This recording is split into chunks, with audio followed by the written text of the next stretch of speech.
was telling everyone what I had in my mind. He was telling me all the thoughts I would hold, you know, my dominant thoughts. He was throwing right there to everyone, to me and to everyone, just to say, look, I know what you're thinking. I know who you are. I'm with you. So he was saying, you think too much of this, too much of that, too much of this. This is no good. Bad boy. And then he slapped my face like this. It was so strong. So strong. He slapped my face. I was not expecting that. And then he said, you know diamonds? Yeah, I know diamonds. And then he started doing this, you know, with his hand, and he gave me a ring. I said, well, thanks, Swami. And then I thanked him, and every now and then he would talk to me again. You know, and all of a sudden he comes again and say, you need to be a good person. And I was like, okay, Swami. I took the message.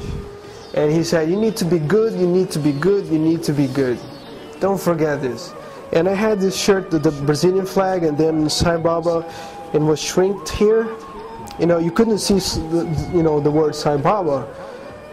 And then he just took my shirt like this and said, look, you need to think of Swami all the time, Sai Baba all the time. Never waste your time, never waste a second. I hope you understand this.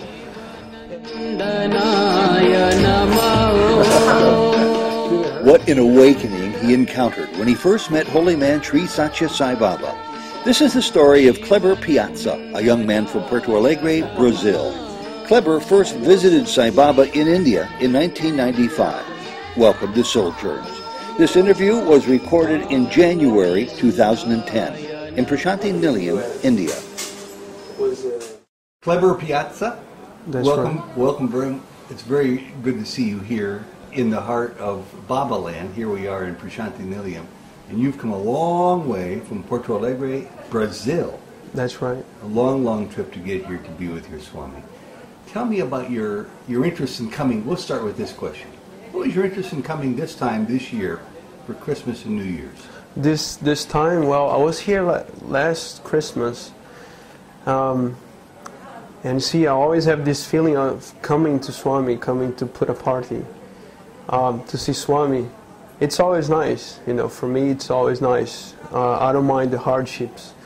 So there was a possibility to come back this year, well, 2009.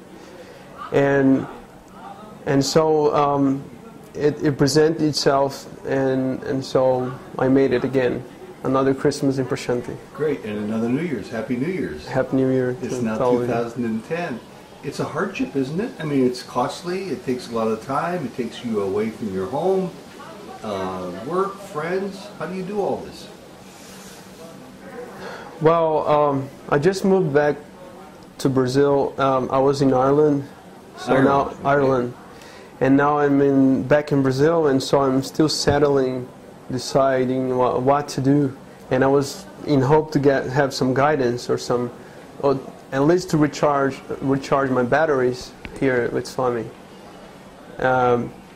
So I mean, you know, hardships is like coming here, having to go through lines, stay always physically, you know, apart from Swami, and having to cope with, you know, all the, you know, we are not used to this kind of life. So I'm not even used to sit like the Indians, you know, in darshan. But anyways, I think it's good to be here again. And what I get to, what I do now is just I meet people, I satsang with them, I do some seva, and that to me is just rewarding as much as being with Swami. It's really like getting to know a lot of people from a lot of different places, isn't it? Yeah, it's wonderful to be able to meet people here. Kleber, what's your age? 32. 32 years old. What's your background? Did you have any interest in school or majors or things? Well, I was telling Jody that I wanted to be a soccer player. Doesn't everybody in Brazil? Yeah, like 99% of the guys. They all be the next Pelé. Yeah. Well, that was some time ago, and my first visit to Swami was because of that. I wanted him to bless me to become a soccer player. And what year was that? That was 95. So you've been coming for a while. Yes. You're a young man still, but you've been having an interest in Baba for quite some time. Do you remember when you first heard of Baba or thought of Baba? Oh yeah, it was in my high school. My high school, I was in, I think it was 94, 93, 94. And there was this teacher, he was telling us, the students, that he could find God through physics, you know. That's good. Yeah, so I was very interested in what he was saying at that moment. And so I moved closer to where he was, and then we were just talking about spiritual subjects. And everybody else was just talking about nonsense stuff. And then all of a sudden, after 20 minutes of talk, he was telling me, you know, if you really like spiritual things, you should know more about Sri Satya Sai Baba. And, you know, the very moment he said so, he said that word, you know, Swami's full name, something like just threw me off. It was like an arrow being thrown at me.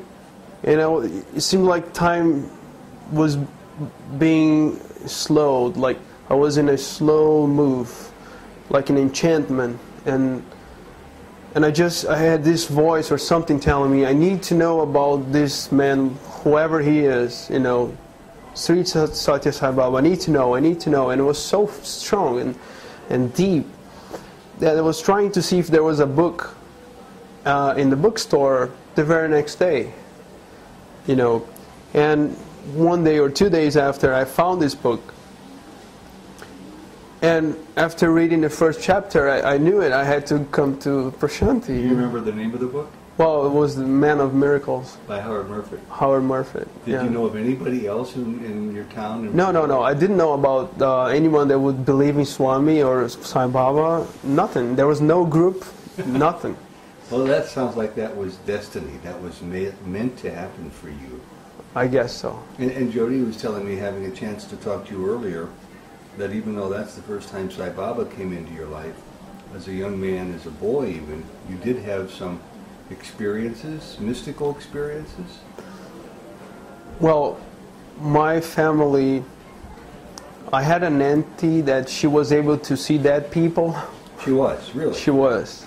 She would and talk. You believed her? You knew yeah. She was. Not just because it was her, because she would come to me with messages that only myself would know about the subject. Mm-hmm. Because there was a communication between my grandma and myself through my auntie.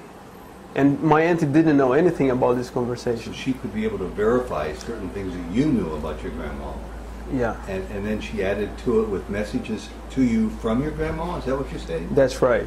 Like one day I said, I was a kid, and I said, see, because I never met my grandma. When I was born, you know, she was already dead. And so I decided one day when I was a kid not to pray anymore. I said, I'm not going to pray. There's no sense. You know, I'm tired. I just played soccer, and I'm tired. I'm going to go to bed. And so it lasts for 3 months. And then all of a sudden my auntie calls me and says, well, I have a message for you, you know. It's from your grandma. She says, you know, you need to pray. You know, you're not praying like you should. So you knew you had already given up on prayer, and you got this message directly from your grandma through your auntie. I knew right away that was my grandma, you know, working, sending me messages, even though I never met her in person. That could be scary and intimidating to some people. How was it to you? It was very normal. I mean, it was like my grandma, you know, and it was interesting because, you know, I never said a word to my auntie about this. It was just my thoughts. I thought I was alone. Can you give maybe one more example? Because I always find this fascinating. In fact, I'm reading a book right now where people communicate with others that they don't see or hear, and that from a different realm. And you had this first-hand experience when you were a child growing up in Brazil. Yes, yes, yes. And then, I mean, eventually, you know, my auntie would come and say, look, there's a message from your grandpa, there's a message from your grandma. And so we were all, you know, my family, you know, the whole family, we were very spiritual in a way. And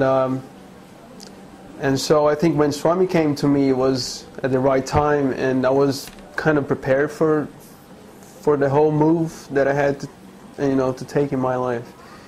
But another example was when I was in high school, and I just, in this high school I heard of Swami, you know, like 3 years before or so. I had this placement test that I had to take to get into school, the high school. Mm-hmm. And it was me and my sister, my twin sister. And I haven't studied for, you know, it was so easy. I mean, my grade was 5.5, which was the minimum grade to pass. And so I passed it. I was so happy. But I didn't make any effort for, you know, to pass this. In any case, there was a message like 20 days later from my grandma.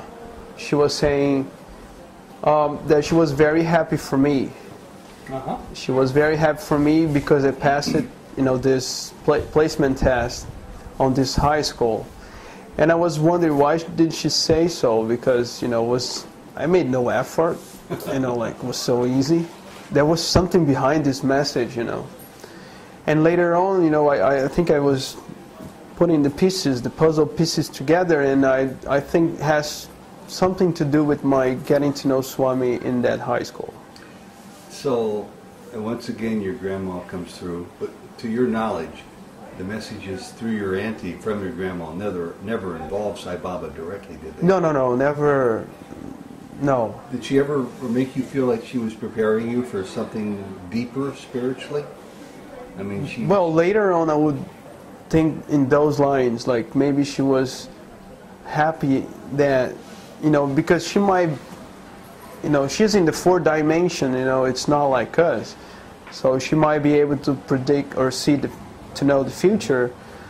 So later on I would realize that maybe what she was telling me, she was so happy about, was the fact that I would become a Sai devotee. Mm-hmm. And get to know Swami more than that, you know, follow Swami's path. I'm going to assume that you were raised in Brazil in the Catholic faith? Catholic, yeah. Do you ever I was too in America. Do you ever feel becoming a Swami devotee that you were betraying or leaving your Catholic faith? No, never. It was something from within, you know, like Swami was talking to me,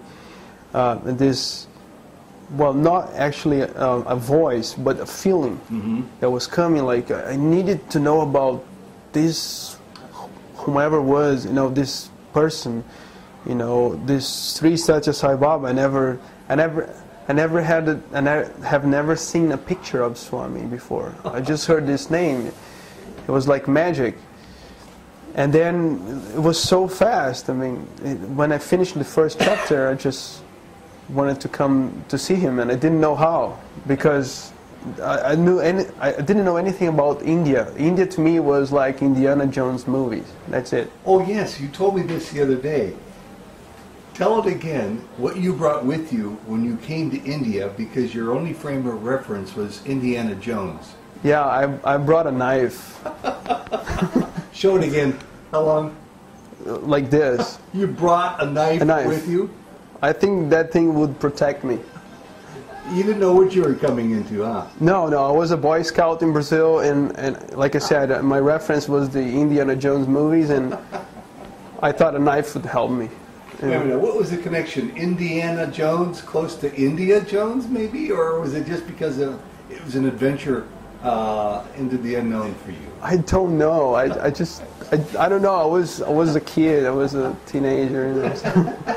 And who finally took that knife away from you, or anybody? Well, there was a guy from Brazil here that I didn't know Brazilians were here. So, like, there were some people from Brazil, and at that time I would just speak Portuguese. Uh-huh. And so this guy said, "What are you doing with this big knife in your, in your luggage?" I said, "Wow, this is for protection, And I mean, to me it was natural and right, you know, but for him it was so funny, you know. Well, let's go back to your teacher who first told you that, you know, about Sai Baba, the way you referenced it to us at the beginning of this interview. Is that the same teacher you later told me about who had Baba come to him, or is that a different teacher? No, it's a different teacher. This teacher that told me about Swami, he doesn't believe in Swami. He's not a Swami, you know, Sai Baba believer. The first teacher? Yeah, the one that told me about Swami. He only said about Swami because he heard of Sri Satya Sai Baba the week before. It was still fresh in his mind. And for some reason he decided to mention in this conversation that he was able to see God through physics. So Sai Baba must have used him as an intermediary, as a bridge to convey to you. That's the most logical way of thinking. And then this other teacher who's in your life, was it a language teacher? No, he's a Spanish teacher. Why were you learning Spanish? Well, because when I came back from India first time, I decided to learn languages. And you lived right, I mean, you were the dominant language in South America, Portuguese, surrounded by Spanish-speaking countries. Yeah. So you wanted to learn it for ease of travel, ease of communications? Well, it's hard to say. I mean, I was in this, I was in college, and there was this, I had to take this class, Spanish anyways. It's not that I'm particularly attracted. Yeah. It was a requirement. It was a requirement. I also like Spanish as well, but you know, I had to take this class, and so in this class I met this teacher, professor, and we also saw a ghost in this class. In the classroom? There was a ghost. This is Porto Alegre again? Porto Alegre, yeah. Yeah, and so tell me about the ghost. Well, see, I've heard of stories from my auntie, and I've heard of, you know, things from my messages from my grandma, and to me it was all natural and true. But I never saw a ghost until I was in this class, and this ghost was like, he didn't have a color. It was transparent. It was like the heat waves that would see in the desert or on the top of a car in a very hot day. Yes. And this thing had no shape, particular shape, and then he was just like a, I don't know, it was just moving like this. And this thing was able to hit the chair, you know, and the windows were closed. It was a cold day, but I was able to see this, and everybody else, not just me. So this thing was just hit the chair, and the chair moved back a little, and we were like, whoa. So it had physical power. Physical, I don't know what the laws of the fourth dimension are, you know, I just saw this thing hitting the chair, and he was able to move the chair back. It was not far from me. And I saw this thing, you know, there was no shape, it was just like something. And it was going through the window, and I saw this thing going through the window, and at this time, you know, the window was closed, and this time the window was not an object, you know, to hamper this thing from going out. And he made it easily.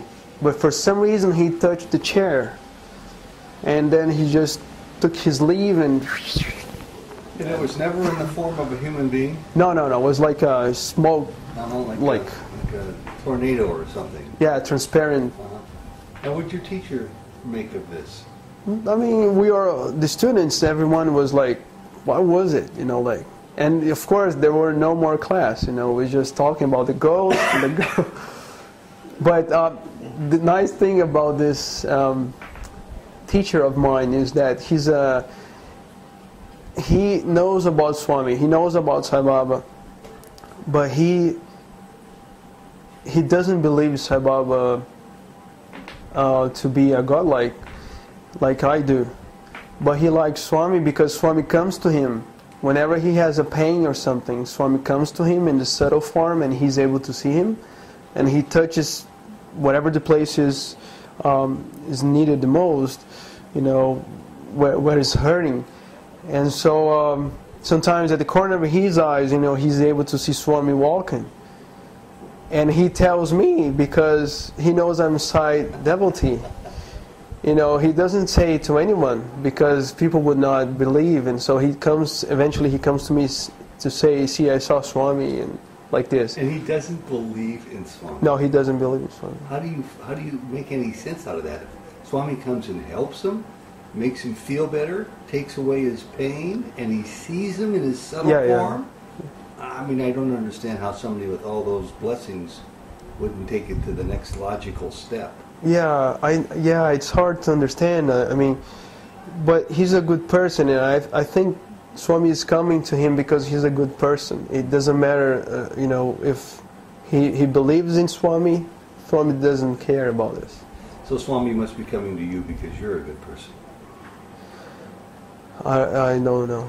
I don't know about this. I don't. Well, how many times have you come from Brazil or from Ireland or America, because you lived in Florida for 7 or 8 years? 7 years. Yeah. How many times have you been here? This is my 4th time.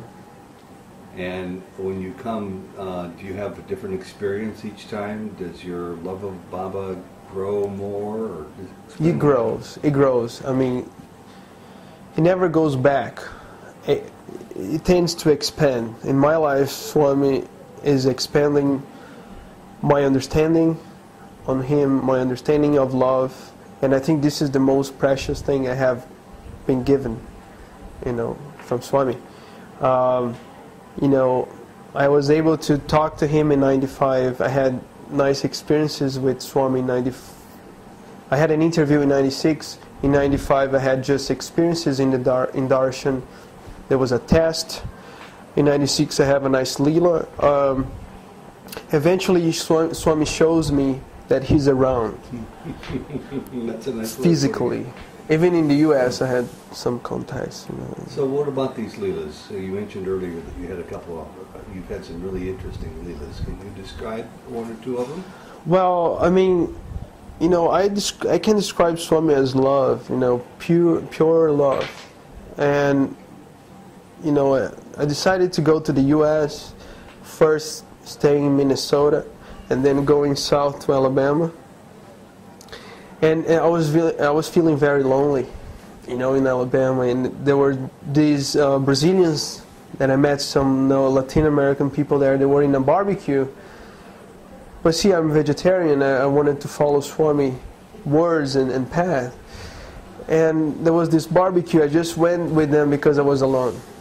I didn't want to stay home. So there was like a playground close by,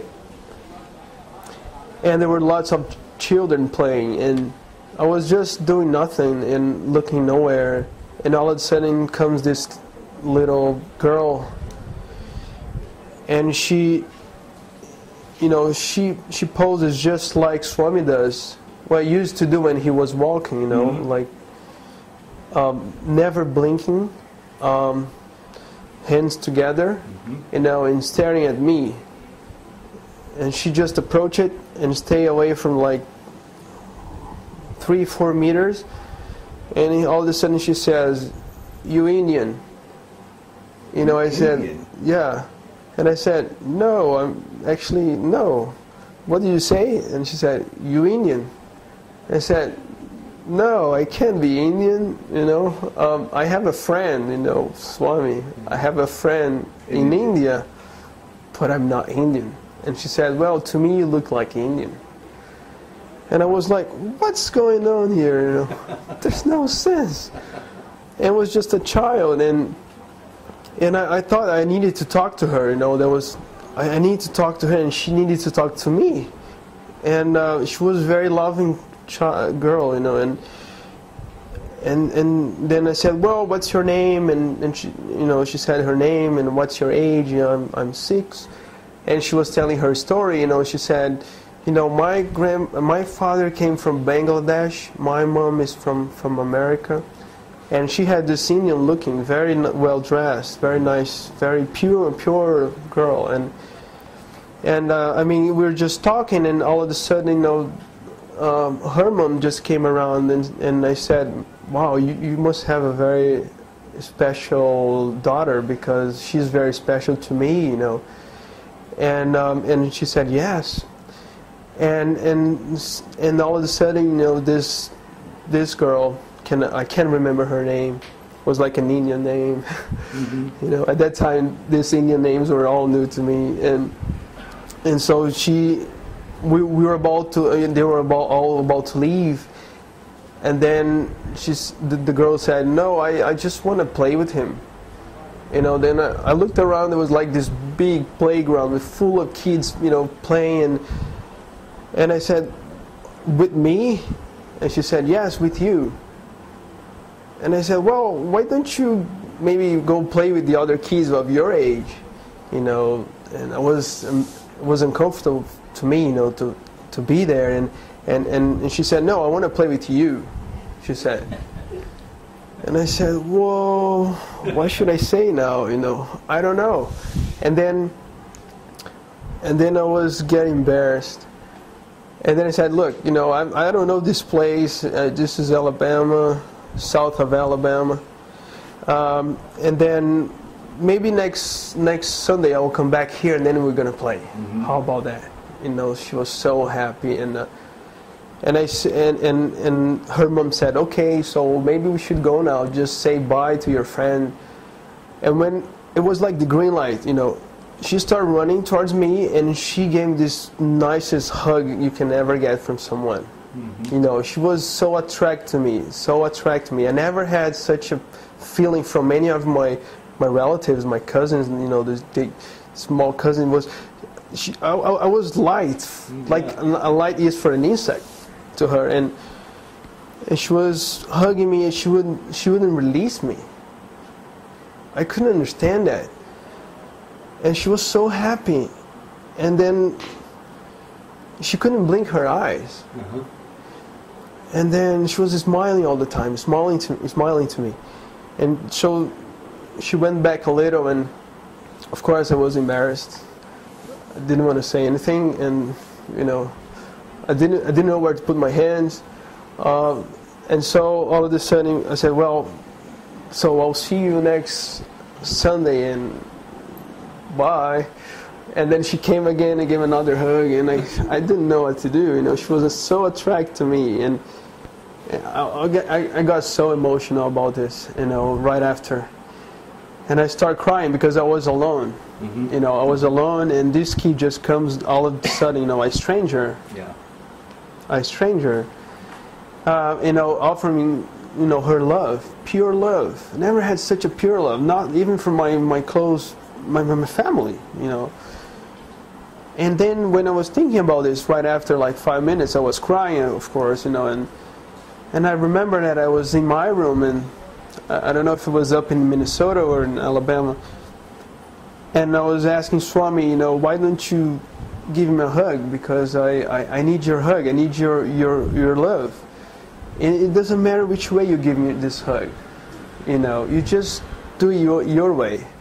And so I started crying even more because I remember this. You started to put two and two together and realize that. So was Swami. That was Swami. Yeah. I mean, this love you can't find anywhere else but from Swami. That's wonderful. Kleber, as soon as this tractor goes by outside our flat here, so have you had an impact on any of your siblings, cousins, friends, or co-workers? Do you have anybody else who comes here from India or Ireland or America with you to see Baba? Yes, my father is here now. Your father is here? Yeah. My parents at that time, they didn't know anything about Swami. They know, like my friends, my relatives, they thought I was crazy, you know, trying to come to India. We don't know anything about India, or, you know, at that time. There were never any Indian in Brazil to say anything about Swami. Yeah. You know. So it was very atypical for us to, you know, to even think about coming to India. So friends, they were thinking I was crazy. You know, why don't you go to the U.S., to Australia, and why do you waste your money and time going to India? And I had another trip in '96, mm-hmm. And when I just decided to take this trip because I had a dream with Swami. To me, it was so real that I decided. And I mean, and then in the end, I was asking my father, can I go back to India? And he said, well, you just came from India. Why do you need to go back?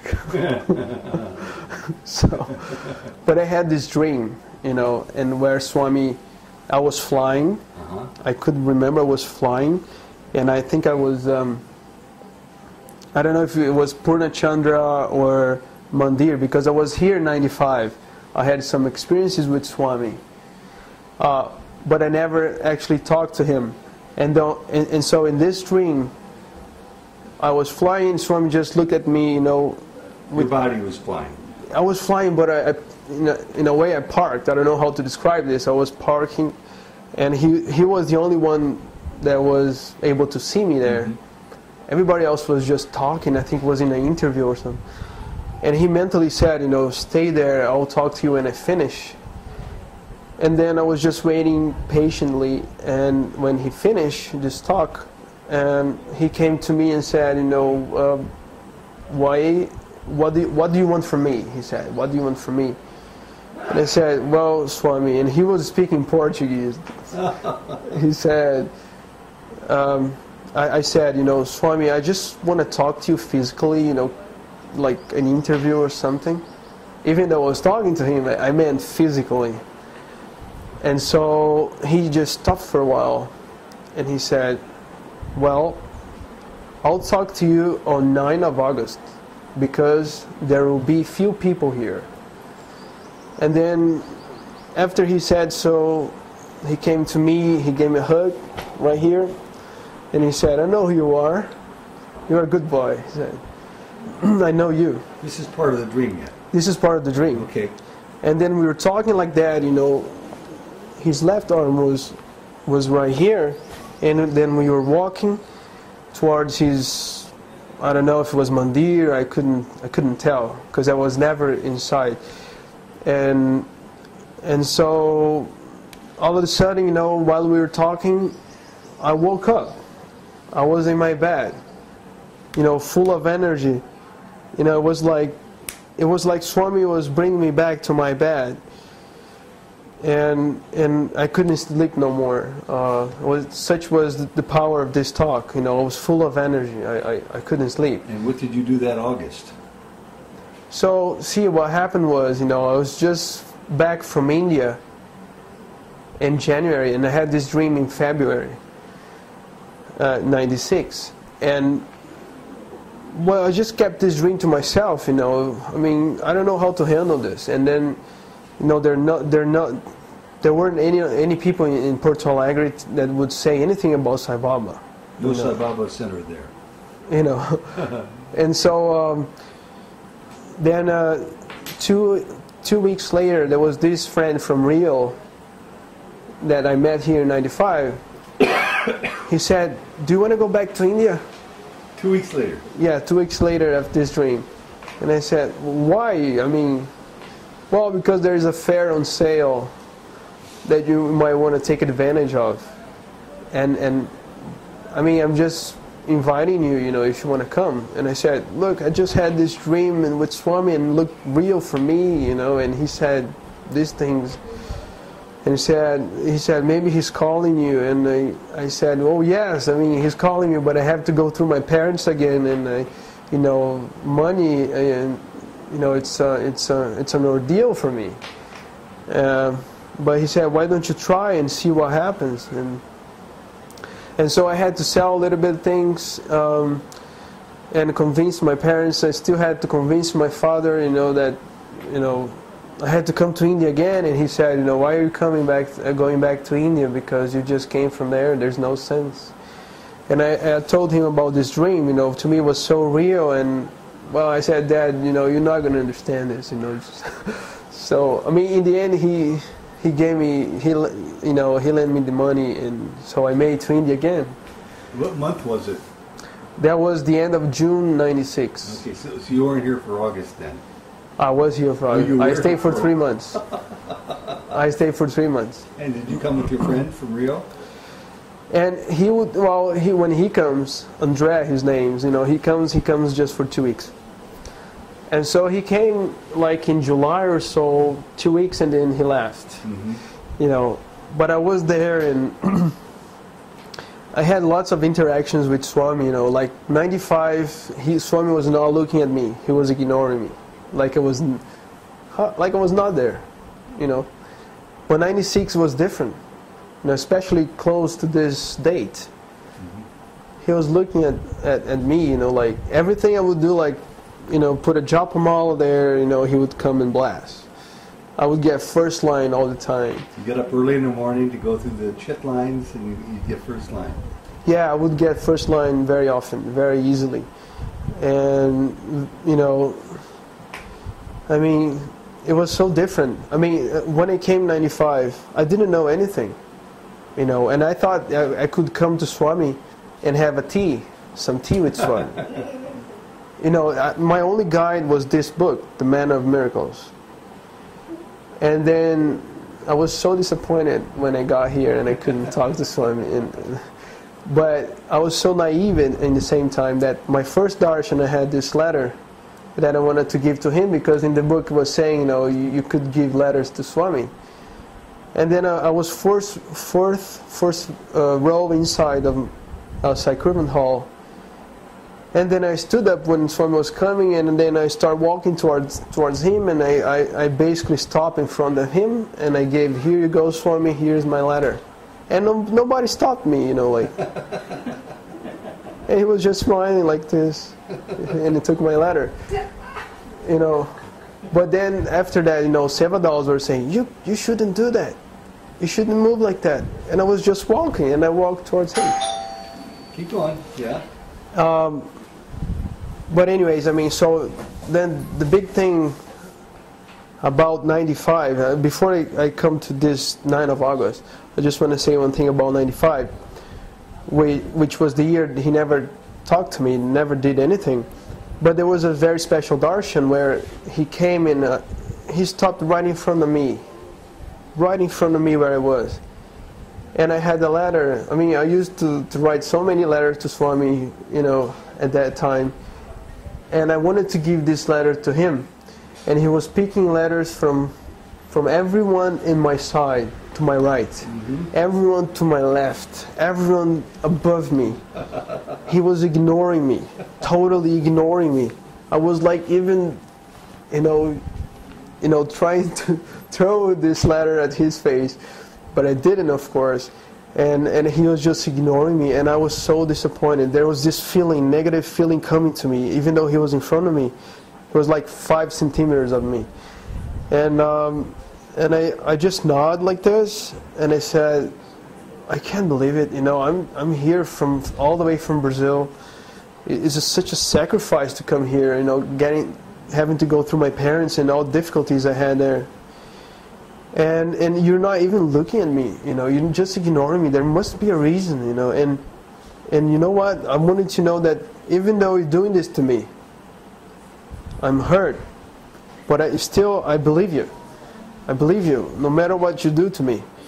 And I was just, you know, my eyes were closed, and then when I started looking up, he was still there, you know, and he was moving his hand like, look up. And when I looked up, you know, he was just smiles. Just smiles. I never saw him smiling to me like that. And then he made a signal like, now you can turn your letter. You know, then I turned my letter. And so he was there for another minute. And my friend from Brazil, he said, you should touch his feet. You know, he's in front of you. You should do something. And I didn't know what to do. And didn't know I had to touch him, you know. So I just touched him like this, you know, a little embarrassed, and you know, so he was there for a little while, and later on I just realized that he was a test.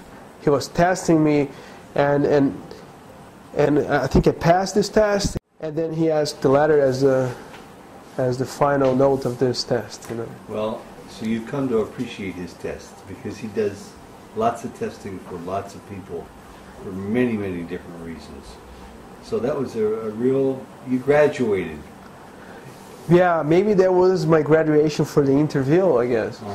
And so coming back to 96, I decided to come because of this dream I thought was so real and vivid. And see, I was waiting for this 9th of August. up to then I had no interview with Swami, but he was eventually giving some looks, you know, very different from 95. So he came the 9th of August. I was so excited. Morning Darshan came. He picked some people for interview from other countries, and he never looked at me. I think I was last line. He never got close to me. It was gone. And I thought maybe he's in the darshan, evening darshan, that he'll come and say, "Hey, remember me?" Yes. Or something. But then came evening darshan, and he came. He picked some people for interview. He finished darshan, and I was left alone. Nothing happened on the 9th of August. Were you shattered? I was terrified. I mean, I was really sad. I didn't know where to go. I didn't want to talk to people. I didn't want to do anything. I thought, what am I going to say to my family? See, I came here because of a dream. I thought it was real, and Swami doesn't even look at me. Doesn't want to talk to me. I don't know what to say. You know, I was very sad, very disappointed, very disappointed. I didn't want to see anyone that day, and anyways, then I was in a group, like 3 Brazilians and 4 Portuguese, and there was this seva they wanted to do, that was to donate blood in the super specialty hospital, and then I said, no, I don't want to donate blood. I don't like needles. You know, you're not going to convince me. You know, you can ask me to, you know, to dishwash, to clean dishes or whatever, you know, but I'm not doing this. I can be kind to people. I can be kind to Swami in a different way, but I don't like it. They said, no, you need to donate blood. It's nice, and we're going to do that eventually. And I just forgot. I said, no, forget it. And then on the 12th, they were saying, see, remember that seva, the group seva that we're meant to do? So this is the day. This is it. So we want you to come along. And I said, guys, I told you I don't want to do this. I don't like needles, so forget it. And they said, well, just come along then as a group. You know, you don't have to do it. So I said, well, so let's do it. So let's go. So it was a nice way to get to know the hospital as well. And so when we got there, so the doctor was very nice, very kind, and he said, well, it's very nice that you come here to donate blood. It's very kind of you. But see, there's one thing I wanted to tell you. We're not going to take blood that we don't need. And then, you know, my plan was not to do anything other than look at the walls. Mm-hmm. And then he started, you know, asking for the blood type of each person there, and there were just those rare type of blood types, you know. Everyone had this difficult blood types to get. And this doctor said, you know what, today we just need one type of blood. And this is A positive. When he said A positive, I froze. I was like, no. That's your type. No, I can't believe it. I can't believe it's happening. And so he was asking, what's your blood type? This is O negative, O positive, AB, and I mean, just a rare blood. And he came to me and said, what's your blood type? I don't know. I said, you know, and I don't want to know. And he said, why you don't want to know? I mean, at least we do the test, at least you know what blood type you have. I said, well, okay, whatever. Then we went there, and then he said, voila, it's A positive. Oh man, I knew it was Swami. It was Swami doing this all the time. And he made the whole story. He made the whole story just for me to donate blood. Mm-hmm. And you know, everyone else was saying, now you need to donate blood for Swami, you know, you came here. And I said, I don't want to do this. And he said, but the Swami wants you to do it, and then you have to do it. So I eventually said, so, you know, and I went in this room, and there was this big picture of Swami, and I was talking to him, and I said, Swami, you know, I don't know what you're doing. You know, you came in a dream and you said you would talk to me and you're not talking. And now you want me to donate blood? I'm doing that for you. I don't know why you acting up like that, you know, but I'm doing this for you. And so I did. And the other day we had this, the group, you know, I was just part of the group. I didn't make decisions there. And then they decided to have an interview with Leslie, which was the son of the lady whom I forgot the name. She came up with the Western Canting. And so Leslie was giving us this interview. And he had a big diamond, you know, that's what materialized to him. And at a point of this meeting, I told him, look, Leslie, you might know this, you know, I'm just disappointed because I had this dream with Swami, and he told me he would talk to me on 9th of August. And it never happened. I mean, I'm just here, it's just waiting and nothing. I mean, what's the deal? What's the matter? And he said, you know what? You know, time for God is different. You know, you have to understand that. And because, like one day, for instance, you know, he said he would give us an interview the very next day, and it never happened for 2 weeks. And I said, okay, so there might be a chance. So I was like renewed, you know, with this comment of Leslie, and Leslie said, you know, he might do it because the dream is for real. If you had a dream with Swami, that's for real. You need to believe it. So I was all puzzled by the whole thing, and I just waited and waited. I was going to Darshan, but not waiting for interviews anymore. And Swami would not talk to me. You know, he would not come to me to ask for an interview. He never did. So I was with this friend from Portugal, and we were telling jokes inside Curvent Hall, annoying people, disturbing people. I'm just being myself, you know. I just gave up this interview thing. But on the 14th of August, Swami, I always saw Swami coming from the ladies' side to give darshan. And on that afternoon, we were sitting by the end of the men's side. And that day he started darshan from the men's side. Oh. I never saw that. And I thought that's unusual, you know, from Swami to do that. But anyways, you know. And then my friend, you know, he was coming, and my friend said, if he asked for interview, say yes. I was like, what is he talking about, you know? Is he having a premonition or something? Swami will never talk to me. So he went that way, talked to some people on the other side. When he turns, I was on second line, second row inside. When he turns, he finds me. It seems like he knew where I was. And he just comes. It never mattered, you know, if there were some people in front of me. He knew where I was, because he was never blinking, and he was coming towards me and coming and coming. I was getting afraid, and he got to the point that I was shrinking, you know, in my place, and he said something, you know, I can't remember what he said, you know. I was frozen, and I couldn't say a word. I tried, I couldn't speak. And then he realized that nothing would come from my mouth.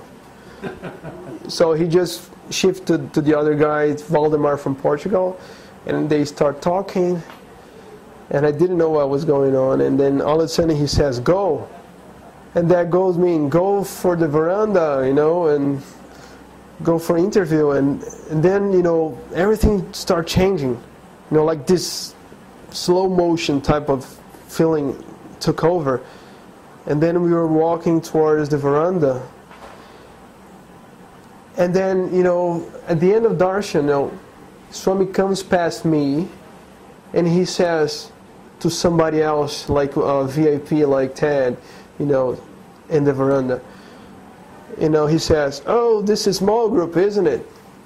Right in front of me. And of course, at that time I didn't realize, but later on I remembered that in the dream he said, I'll talk to you because there will be few people. And he just said, you know, oh, this is a small group, isn't it? Right in front of me. And that was not in vain. That was just to say my dream was real. And so we went inside, and we were all up against the wall, and he was in his chair, and he said, "Why fear when I'm here?" You know, and everybody, I just closed my eyes and I jumped, you know, because I was like a kid, you know, and and jumped where? Towards him. I closed my eyes. I didn't know what. When I opened my eyes, I was in front of Swami, and Valdemar, my friend, was to my side. I was here on the left, and he was to my right. And then, you know, and he was playing he was playing Sarasvati or Parvati. Parvati and Shiva.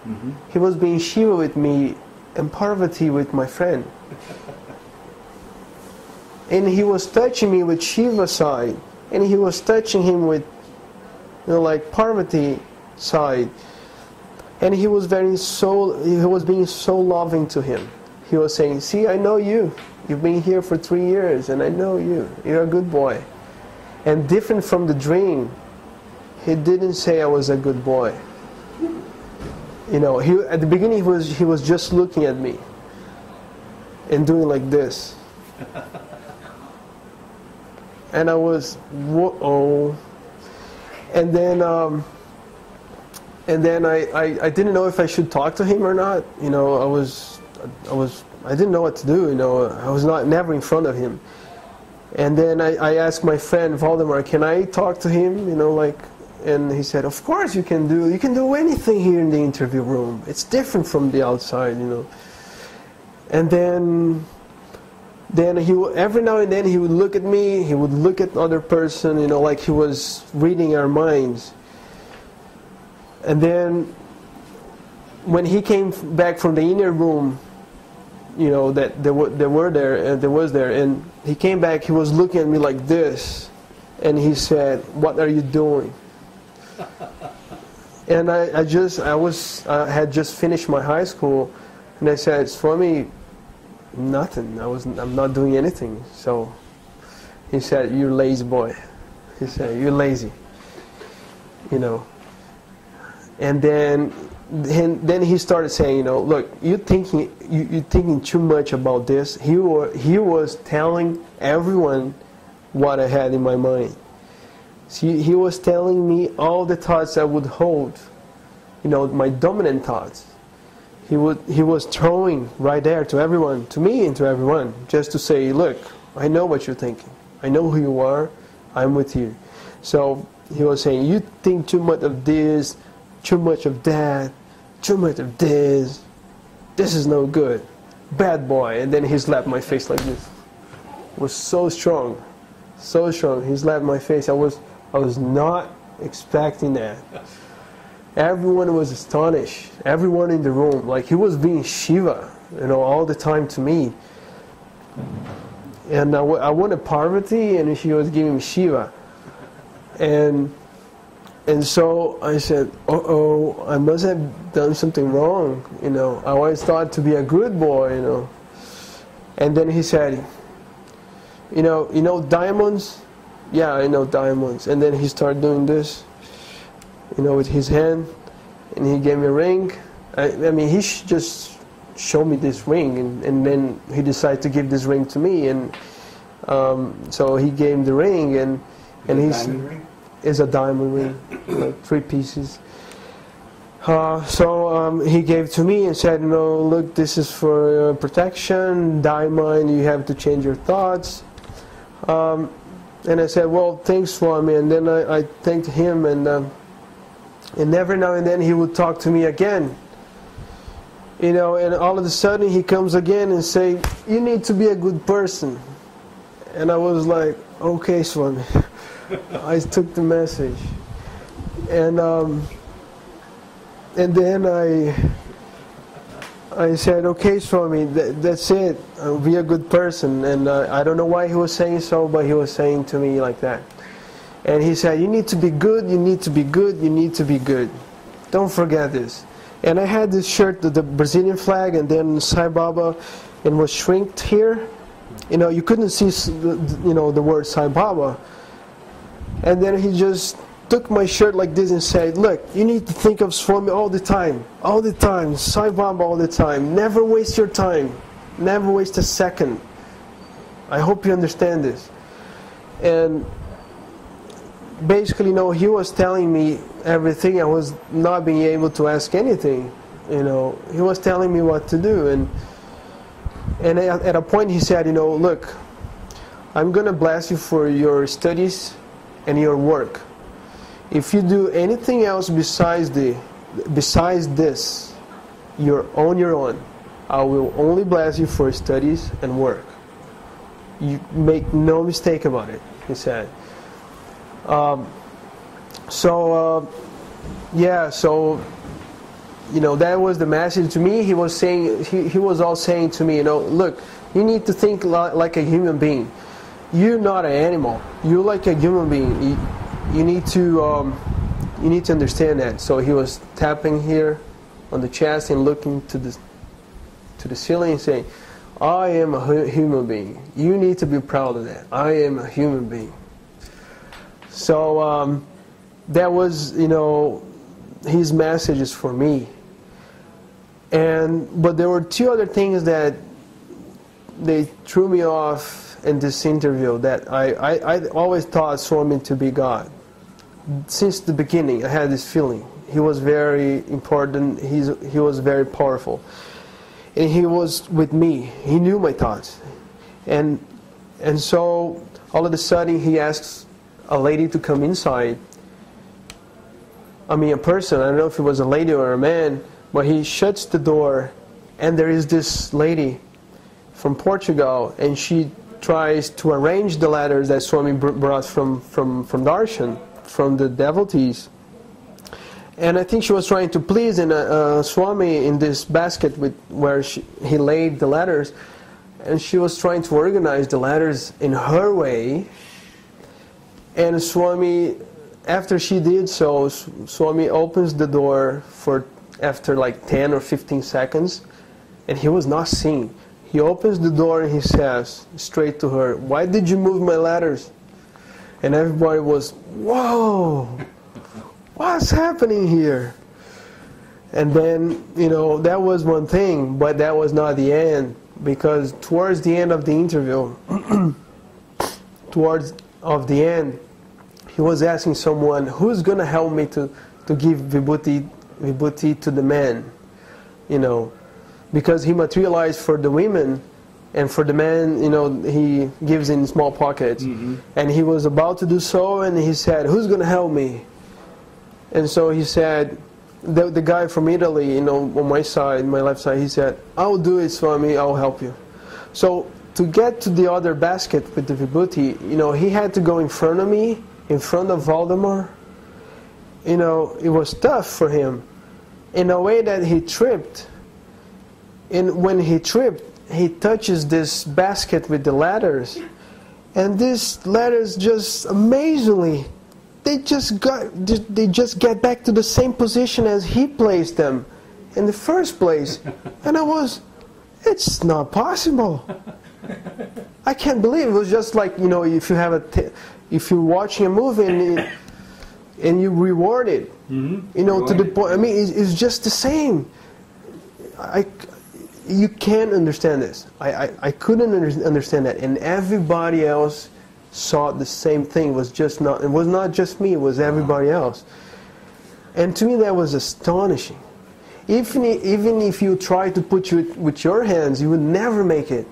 And he left at the same position, all of those 50, 100 letters that he had. It was breathtaking. It was another element of proof for you. And he said, he said something else right after. He said, pointing to the girl that moved the letters, he said, see how God does everything right? He said. So it was so amazing. And of course, I knew that he was God, but those moments there was just moments, divine, godly moments. That's wonderful. Now I want to know why your dad came from Brazil to India to see Sai Baba. Well, after a while, I was asking Swami, my dad, what do you think about Swami, you know? And he said, well, I don't know. And then later on, like a few years ago, 5 or 6, what do you think about Swami? And he said, he's just like Jesus, you know. Yeah. So. Did he notice any change in you over the years, your dad? I guess so, but my dad doesn't say much, you know. He just keeps everything to himself. He's a man of few words. But I wanted to bring here, it's a payback time, you know, because he lent me money that made me come here to India and have this contact with Swami. So I wanted to give him, you know, this gift, like, you need to have this as well, or a portion of this, whatever. You need to have your own time with Swami. And I'm so glad, because this year, I mean, 2009, just yesterday, he had, I mean, one day he had first row, and then Swami looked at him, and he looked at Swami, and I was so happy, you know, because that happened. It was like a dream come true for me. And I was asking my father, you know, like I said, my father is a man of few words, and I said, what did you feel? And he said, well, he looked at me, and I looked at him. That was it. He just said so. He said that was it? Yeah, no, he just said, he looked at me. Swami looked at me, and I looked at him. I was expecting something else, like, you know, like this moment, like this vibration coming. Maybe that happened, but he never saw it. He never said a word. But I know that inside something is happening to him. You know, he's going to darshan. He's lining up. He got many times first line. I never got first line this year, but he got first line. So I'm very, very glad. And you know, the nice thing about getting to know Swami was that back in Porto Alegre, I was able to you know, set up a group with other friends, because there were no groups in Porto Alegre, south of Brazil. So now there is a very big and active group going on in my city. Wonderful. Clever. 2 last questions. Who is Sai Baba? Sai Baba is my best friend. Sai Baba is, I know he's God, but more than that, I think he's my best friend. You know, he might not be there physically, but he's there for me, and I know that. I know he's there for me in my thoughts. And he won't, I mean, if I need, in times of need, he was always there for me. So if there's someone that can read your thoughts, know about you, your past, your future, know what's best for you, to me, that person is God. And so, besides this feeling that comes from within, all of the experiences I had with Swami, not that somebody else would tell me their stories, but what I felt, what I discovered, you know, everything leads to one thing, that Swami is that God I always wanted to be with. He's my Jesus. He's my everything. Sounds like you have no doubts about that. No. Sometimes I get angry with Swami, but it's fine. And the final question: what are you going to do with the rest of your life? Anything. Because Swami said in the interview that I was lazy. I should be doing something. I never asked him, you know, what I should be doing, but there was a friend of mine. He gave a speech to the devotees in south of Brazil, where Swami was saying the same thing to another Brazilian, and he was saying, you need to do something. He didn't say he was lazy, but he said, you need to do something. And at the end, you know, he was able to ask Swami, you know, what do you want me to do? And Swami said, anything. It's a great answer. Yeah. And so, if you're asking me now what I should be doing, I anything. Like, it's His will, it's not my will. I mean, I wanted things to be that way, because I can feel I'm safe, I'm secure under His fold, you know, and He said so. So I whatever happens, you know, it's bonus. And does He make you happy? He makes me happy, yes.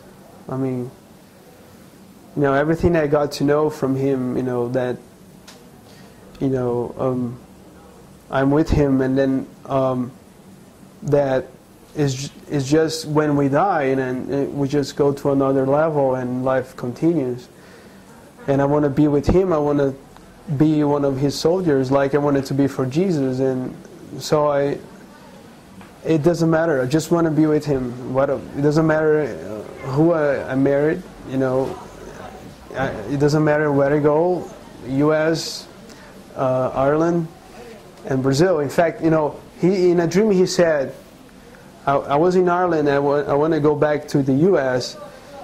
And he said, I wouldn't go to the U.S. with an American accent.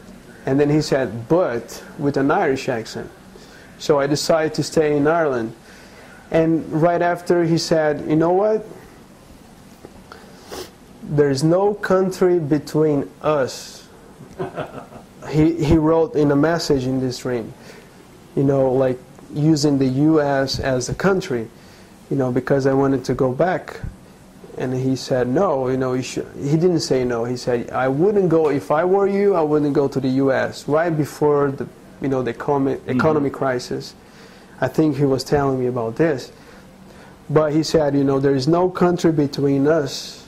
Man, wherever I go, He'll be with me. So this is the feeling I have, and I want to keep this way, you know. Kleber Piazza. Piazza. From Brazil. Thank you very much. What a great story. In Sairon. Thank you for having me, Ted. Thank you. It's my pleasure. Good luck and God bless. God.